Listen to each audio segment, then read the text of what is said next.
Adam Kinzinger. Kevin McCarthy is the man to blame. I'm not giving up the title Republican yet because I haven't changed. They have. Adam Kinzinger, the former Republican congressman from Illinois, is best known for his service on the congressional committee that investigated the January 6 insurrection. He and Liz Cheney were the only two Republicans on that committee, and completely non-coincidentally, neither one is in Congress today. The new Speaker of the House, Mike Johnson, is more typical of the House Republican caucus. He was a leader of the election deniers. In his new book, Renegade, Defending Democracy and Liberty in Our Divided Country, Kinzinger details his manifold struggles with his conscience, with his ambition, and, ultimately, with the Republicans who attempted to subvert the Constitution. A six-term congressman and an Air Force veteran, Kinzinger today is chastened but still somewhat hopeful, not hopeful about the short-term future of the Republican Party, but hopeful that pro-democracy voters are still sufficient in number to turn back the authoritarians. I first met Kinzinger in 2014, when we were both members of the late Senator John McCain's delegation to the Munich Security Conference. Also in that delegation were Senator Lindsey Graham and then Representative Mike Pompeo, who later became Donald Trump's CIA Director and Secretary of State. Peter Wenner, the man who refused to bow. What follows is an edited and condensed transcript of a conversation I had with Kinzinger earlier this month on stage at the Democracy 360 conference, sponsored by the Karsh Institute at the University of Virginia. We started by talking about that now unlikely constellation of Republicans: Kinzinger, McCain, Graham, and Pompeo. Jeffrey Goldberg. You guys were all in the same camp, the muscular internationalist Republicans. Two of you went one way, and two of you went another way. What happened? Time equals 400 Ms. greater than Adam Kinzinger. Craven politics, craven power, that's what it is. This is something I still try to grapple with every day, when I look back on January 6th. I always thought everybody had a red line. Like, okay, we can play politics to a point, but there's a red line we'll never cross. I've learned that's not the case. Time equals 400 Ms. greater than. I'd say, we are all still probably for a muscular foreign policy. The difference, though, between people that went one way or another is the recognition that U.S. foreign policy also means we have to have a healthy democracy at home, and that democracy building overseas is fine, but having a strong democracy here, where people have faith in the voting system and faith that whoever gets the most votes will win, is just as important. I think there are unfortunately too many people that got into the Trump sphere, that it just became about power, identity, and not looking at the broader picture of your impact in this world. Goldberg. So I want to stay on this for a while because I want you to name names. Kinzinger. I can name names for an hour. A couple off the top of my head. One of the ones I'm most disappointed in generally is former House Speaker Kevin McCarthy, because I always thought that McCarthy had some version of a political soul. And have come to realize that to him it was all about just the attainment of power. Somebody like Ted Cruz never surprised me. He's always been a charlatan. But Lindsey Graham has also been a big disappointment to me, because I've traveled with Lindsey, leading congressional delegation trips around the world. I always thought he and I were eye to eye on a lot of these foreign policy issues. And to watch him so closely adopt and closely support Donald Trump, when Trump was doing exactly what Graham was preaching against just prior to Trump's arrival on the scene, was a pretty disappointing moment. Read. We put sharp knives on the hands of children during this speaker fiasco. I would listen to names during the roll call, people like Mike McCall, people like Mike Gallagher, and hear them say the name Jim Jordan and know, for a fact, they have no respect for Jim Jordan. But it's all about that determination to survive politically. I have come to learn that people fear losing their identity and losing their tribe more than they come to fear death. Time equals 400 Ms. greater than Goldberg. You saw Lindsey Graham throughout this process. What were conversations like? Did you ever just say, Lindsey, what are you doing? Kinzinger? Yeah, absolutely. And, you know, our relationship hasn't been that strong in the last few years, obviously. So I can't say there were recent conversations, but it would just be like, what's going on? So Donald Trump did this thing. Why are you okay with that? People have given so much of their soul, of their values. They've compromised so much that at some point to stop compromising, or to recognize that this is a mistake and you need to correct course, would be an indictment against who you are and what you have done for the last 4 or 5 years. And I think Lindsey has been a victim of that. He liked the idea of being in the room with Donald Trump. And I will tell you, I've met with Donald Trump a number of times. He is actually one of the most fun people to meet with, because he's crazy, but it's like a fun crazy. And he's really good at drawing you in and making you feel seen at that moment, because he knows how to manipulate you. And it works perfectly with Lindsey. Lindsey says, now I have a seat at the table. I care about foreign policy. But what he didn't realize is that bargain came with selling who he was as a person. Goldberg. If John McCain hadn't died, would Graham have gone over? Kinzinger. I don't think so. I think Lindsey Graham needs a strong person to mentor him or carry him, and it was John McCain. And when John McCain passed, the next guy, the strongman that Lindsey Graham was drawn to, was Donald Trump. Goldberg. You got to Congress when the Republican Party is still the Republican Party you imagined it to be. One question that people like you always get is, were you kidding yourself the whole time? Or did something actually change? Kinzinger. Looking back, I can say, oh, yeah, there were signs from the very beginning, but I was part of the moderate Republicans, who constantly had this optimistic view that the Republican Party was this thing of smaller government, hope, opportunity, strong national defense, that kind of stuff. And I always just saw these elements of crazy nationalism, of authoritarianism, of racism exist in the party, but it's a battle. And I'm fighting on the good side here to try to save the party. And then when Donald Trump came, we lost that fight. I think the moment I started to realize, like, okay, we have lost, was January 6th. Before that point, I thought, Donald Trump is going to lose. People are going to wake up.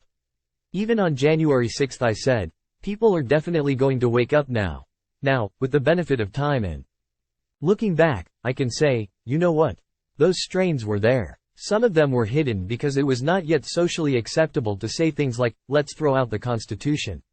I hear a lot of people say, you're naive, because the Republican Party's always been this way. And inevitably those are people on the left that have always had a bad view of the GOP.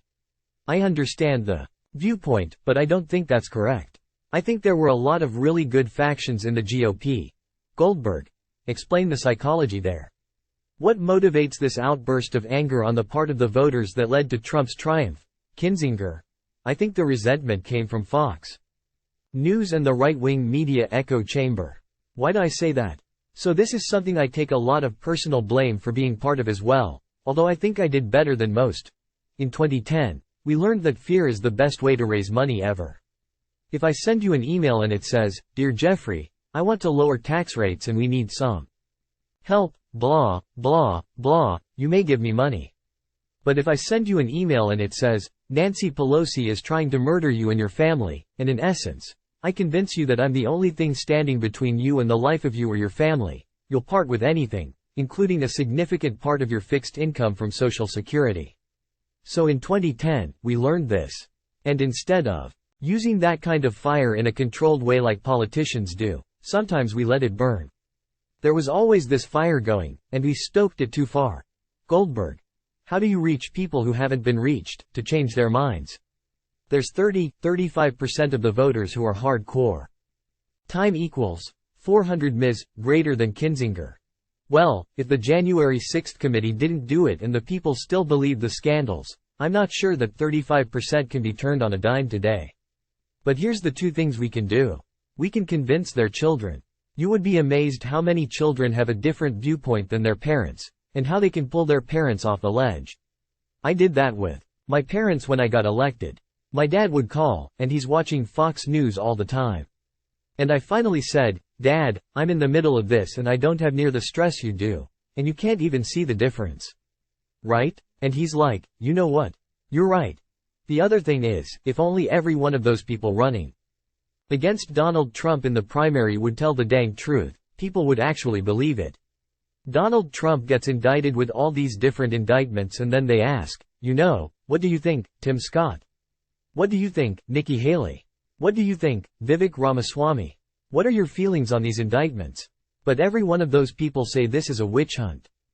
Goldberg. I appreciate the view. I'm not sure I believe you, though. The truest thing that Donald Trump ever said was that he could shoot somebody in the middle of Fifth Avenue and his followers would still support him. It seems like he understood something elemental there. Kinzinger. I guess I would caveat that.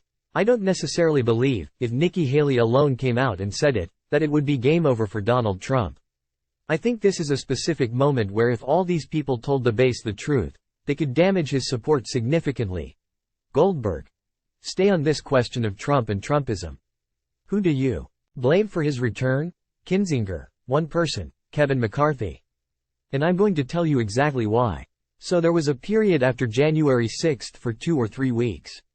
It was quiet, and we'd meet in a room with all the Republican men and women of Congress. Kevin would stand up, all that stuff. If you're in the room, you could sense there was this trepidation in the room about, like, we don't know what's next. We don't know where we're going. What are we supposed to do? Until the day Kevin McCarthy showed up with a picture of Donald Trump. And just like that, everything changed. David from Kevin McCarthy, have you no sense of decency? Time equals 400 Ms. greater than Goldberg. You're talking about his visit to Mar-a-Lago. Kinzinger. His visit to Mar-a-Lago. Those of us that voted for impeachment were leading the charge against Donald Trump. People were actually coming up to us and asking us, how do I do this? We were talking about, how do we get the downtown PAC community to only support those that are pro-democracy? We were going to set up our own scoring and vetting system to say this person voted against certification. This person voted for it, and only give money to the people that voted for it. And you think about the power that could have had.